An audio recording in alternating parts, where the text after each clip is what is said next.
안녕하세요. 샹쌤입니다. 네, 오늘 주말이죠? 다들 어떤 계획이 있으신지 궁금하네요. 네, 제가 오늘 준비한 사고력 문항은 총 4문항입니다. 2문항은 저학년, 2문항은 고학년용이에요. 그래서 제가 잠깐 고민했거든요. 이거를 같이 올려드릴까 아니면 따로 올려드릴까. 근데 생각해 보니까 여러분들이 분류를 해놔야지 본인에 걸맞는 내용들을 찾아가실 수 있을 것 같아서 따로 영상을 제작해서 업로드 하기로 결정했어요. 자, 그러니까 나는 저학년이지만 그래도 고학년 거 하고 싶어. 그런 친구들도 고학년 충분히 할 수 있거든요. 여러분들 둘 다 한번 도전해 보시면 좋겠습니다. 자, 그러면 지금부터 사고력 문항 출발해 볼게요. 화이팅! 네, 첫 번째 문제부터 우선 풀어드릴게요. 자, 문제 먼저 읽어드리면 2인용 의자와 5인용 의자를 합하면 모두 45개래요. 자, 이 의자에 총 136명이 앉았는데 2인용 의자를 모두 채운 뒤에 마지막 5인용 의자에는 3명만 앉았다는 거죠. 그죠? 자, 그랬을 때 5인용 의자는 몇 개입니까? 라는 게 이제 문제인데 여러분들 이런 문제를 보시면요. 사실상 항상 이렇게 나와요. 마지막 의자에는 다 못 앉고 몇 명만 앉았다. 아니면 다 앉고 나니까 몇 명이 남더라. 뭐 이런 케이스로 문제가 나오거든요. 자, 이렇게 문제가 나오면 여러분들은요. 여러분이 생각하기 좋은 걸로 만들어주시면 돼요. 자, 무슨 말씀을 드리는 거냐면, 자, 사실은 136명이 앉았지만 마지막 의자에는 다 착석한 게 아니에요. 자, 5인용 의자에 지금 3명만 앉았단 말이죠.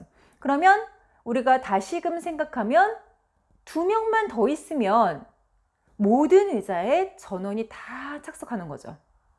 이해되시겠어요? 자, 그렇게 여러분들이 편의에 맞게끔 문제를 조정해서 나중에 감안하면 되니까. 자, 이렇게 접근하시는 거거든요. 자, 우선 풀어드릴게요.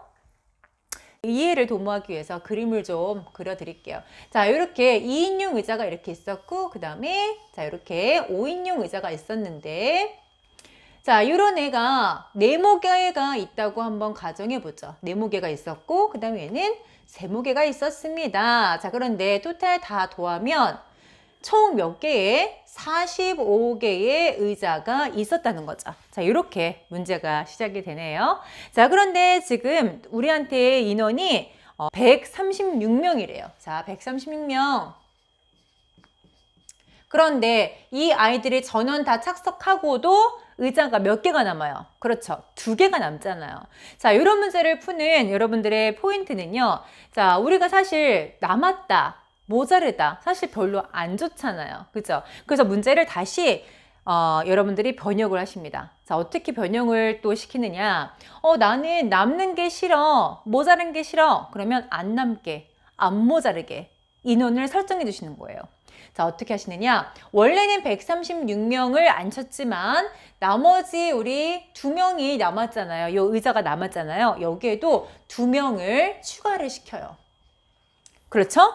자, 그러면 자, 총 몇 명? 138명이 있다라고 한다면 이 인원은 우리가 가지고 있는 모든 의자에 다 전원 다 착석시키고 남거나 모자람이 없는 거죠. 그런가요? 자, 그래서 이제 여러분들 이 포인트를 잡아 가시고요. 자, 그러면 이제 선생님이 지금부터 정확하게 설명을 해 드릴 건데, 자, 우리 45개의 개수가 너무 많잖아요. 제가 이해를 도모할 수 있게끔 예를 들어서 약간 축약해서 문제를 다시 재설정해 드릴게요. 요거는 이제 편의상 여러분들 문제를 풀 때 너무 개수나 인원이 많다 그러면 좀 줄여가지고 여러분들이 좀 생각을 쉽게 하신 다음에 다시 문제 접근하시는 것도 좋은 수학 해법이 됩니다. 자, 예를 들어서 자, 우선 우리 똑같은 의자인데 여기 2인용 책상 의자가 이렇게 3개가 있었고, 그 다음 5인용 의자가 이렇게 2개가 있었다고 가정합시다. 이렇게 됐죠? 총 이렇게 5개의 의자가 있었습니다. 5개. 5개의 의자에 자, 총 16명이 앉을 수가 있죠. 됐죠? 자, 물론 문제에서는 이렇게 의자의 개수가 주어지지 않습니다. 개를 구하는 게 우리의 목적이니까. 자, 그런데 자, 이렇게 결과를 알고 얘를 역추적하면서 여러분들이 수학적으로 이렇게 판단하면 되겠구나 라는 생각을 하시면 좋을 것 같아서 자, 한번 제가 이렇게 해드렸습니다. 자, 우선 지금 기준을 뭘로 잡냐면요. 문제는 어떻게 풀어나가면 되냐. 기준은 항상 작은 의자예요. 작은 의자. 자, 작은 의자에 지금 2명씩 앉을 수가 있잖아요. 그러면 이 2명씩을 다 앉혀요. 2명씩. 그리고 큰 의자에도 물론 5명이 앉을 수 있지만 우리는 2명씩만 앉힙니다. 그래서 2명, 2명. 자, 앉은 아이들의 인원수는 어떻게 되나요? 2 곱하기 5가 되죠. 자, 5라는 숫자는 총 의자의 개수가 되겠죠. 됐죠? 자, 그러면 전체 인원수 16명에서 자, 각각 2명씩 앉았어요. 그런데 총 의자의 개수가 몇이었습니까? 그렇죠. 5였으니까 5만큼을 곱한 거죠. 자, 그러면 16에서 이 아이를 뺐다. 자, 그러면 뭐가 나오죠? 뭐가 나오죠? 그렇죠. 더 앉을 수 있는 의자의 요게 지금 인원수, 요 인원수가 나오는 거죠. 맞나요? 자, 그럼 여러분들, 자, 여기에서 어떻게 하면 되느냐? 잘 보세요. 더 앉을 수 있는 인원수가 나오죠? 자, 거기에서 한 의자당 더 앉을 수 있는 인원수를 어떻게 하면? 그렇죠. 나눠주면 바로 이 아이가 뭐가 되죠? 의자, 장의자, 기다란 의자의 개수가 나오는 거죠. 아시겠나요? 자, 이렇게 문제를 풀면 되는데, 자, 이 문제를 한번 여기다가 한번 제가 접목을 시켜볼게요. 자, 우선 중요 포인트는 뭐다? 그렇죠. 작은 의자, 작은 의자에 뭐 앉을 수 있는 학생 수. 이게 바로 기준입니다. 기준. 자, 이게 중요합니다. 자, 얘도 굉장히 중요한 내용이고요. 자, 2가지 포인트를 잡아드리면서 제가 문제 풀어드릴게요. 자, 그랬을 때, 자, 우리가 지금 궁극적으로 구해야 될 게, 자, 긴 의자의, 그렇죠, 개수였습니다. 자, 그러면 여기에 발맞춰서 어떻게 적용을 시키는지 봐드릴게요. 자, 우리 모두 착석을 시켰다라고 했을 때 138명까지 앉을 수 있었잖아요. 그죠? 그러면 138명에서 자, 그런데 작은 의자의 학생 수가 2명이니까 그 2명씩을 자, 몇 개의 의자에 총 45개의 의자에 다 착석을 시킵니다. 그죠? 자, 그러면 여기까지 풀면 이게 바로 뭐가 나오는 거죠? 그렇죠. 더 앉을 수 있는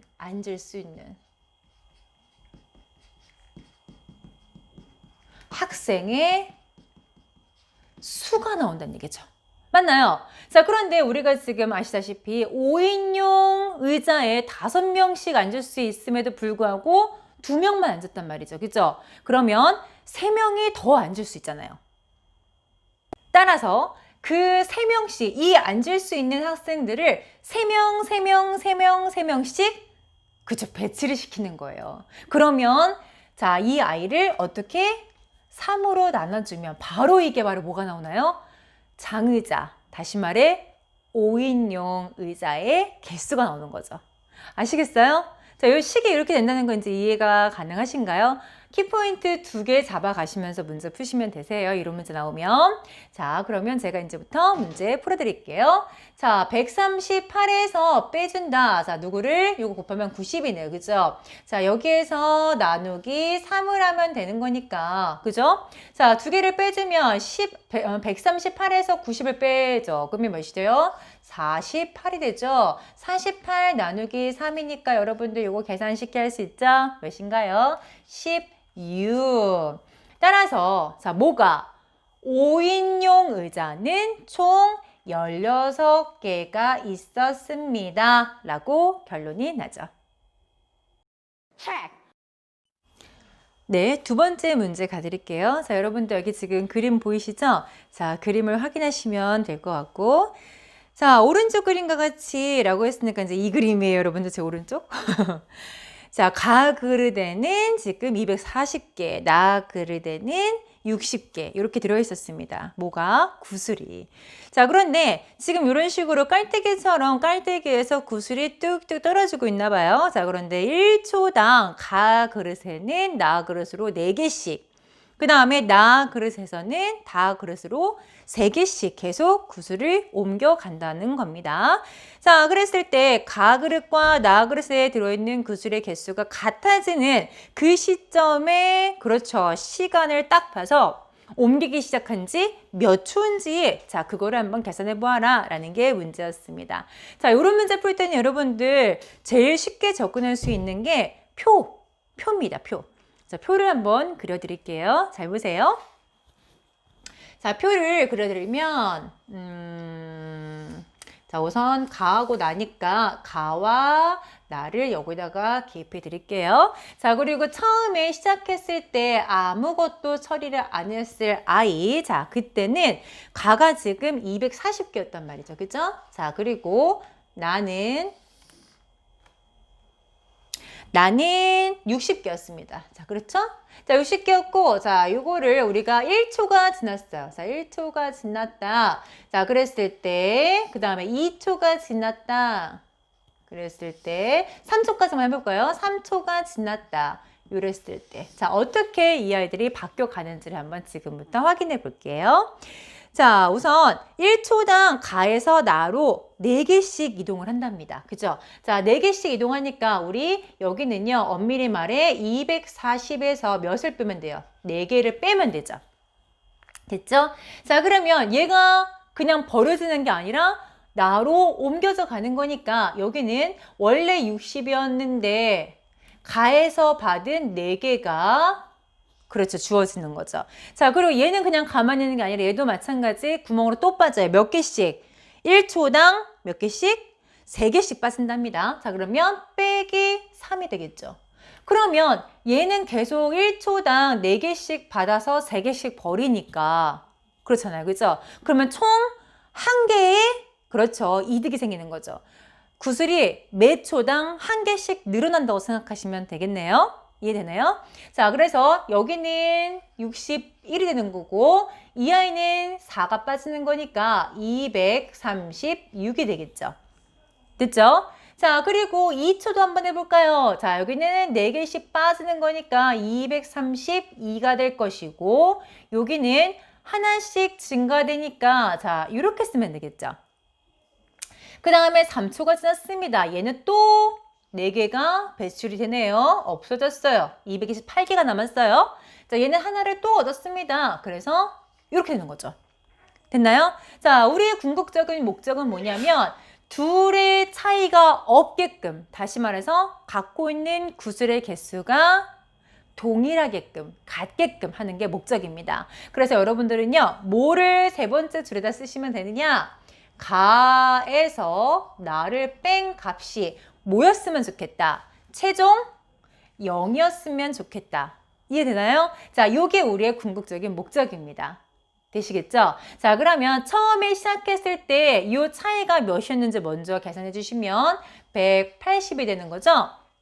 자, 그 다음에 한번 계산을 해보자고요. 한번 어떤 규칙을 갖고서 가는지. 자, 여기서 여기를 빼니까 뭐 나오나요?